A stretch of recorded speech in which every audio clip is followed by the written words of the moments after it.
একটা সিজার হয়েছে, আবার বাচ্চা নিতে চান, কতদিন দেরি করবেন? এটা অবশ্যই আমাদের জানা দরকার। একজন মা অবশ্যই 18 মাস থেকে 24 মাস মানে 2 বছর অপেক্ষা করবে। 18 মাস পর্যন্ত আগের বাচ্চা পুষ্টি পাবে, ঘাটতিটা পূরণ হওয়া দরকার। আগের বাচ্চা নেওয়ার সময় যে ঘাটতিগুলো হয়েছিল সেই ঘাটতিটা পূরণ হওয়া দরকার। এখন সিজারের স্কার যেটা থাকে, যেটা পেট কাটা যখন হয় জরায়ু, তখন একটা স্কার থাকে, আমরা এটাকে সিজারিয়ান স্কার বলি।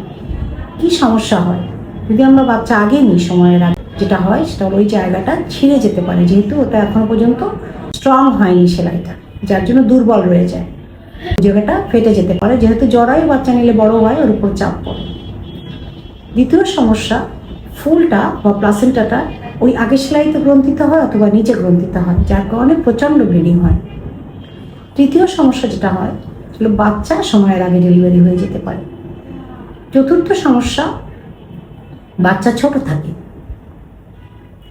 এই যে সমস্যাগুলো, এগুলো আমাদেরকে খেয়াল রাখতে হবে, তা না হলে পরবর্তীতে মা এবং শিশু দুজনেরই জীবন সংকটাপন্ন হতে পারে। সুস্থ থাকুন।